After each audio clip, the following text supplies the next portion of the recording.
O'rtoqlar, bizni jannatdan bir qasr deb qurilayotgan uyimizga xormaga danarchik Furqat akamiz kelibdi. Assalomu alaykum. Assalomu.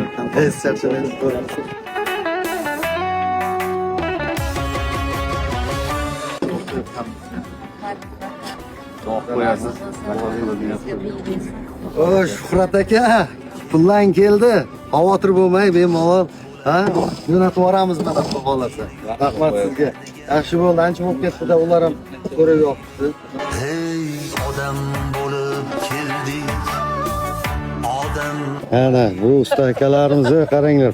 Katta obyekt olibdi-ku mana. Shuhrat aka, qayerga ketyapsiz endi? Qayerga ishga borayapmi? Shu maqsadga o'tib qo'yay. Mana maqsad. Ishga olib kelindi, ustalarniki. Hammasi maqsad ekan.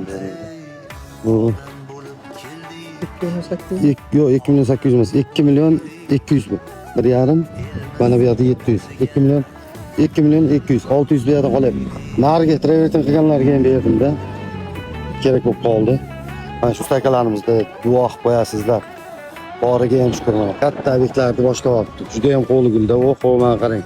Ishlar taqlab berishni boshlayapti. Gap yo'q. Soya joy ham bor ekan. Yo'q, uyda zorga yo'qdi. Mening qishlog'imda bu. Qiziloy. Soxtaga chachimayapsizmi? Ishlaringizga omad. Rahmat sizlarga, rahmat nimaga? Duo qilib qo'yasizlar. Danarchi Furqat akamiz duo qilib qo'yasizlar. Rahmat Furqat aka, boringizga ham shukur. Birlashgandan Sirojiddin do'stimiz bor. Iskandar bobom bor. O'shalarni ham duo qilib qo'yasiz.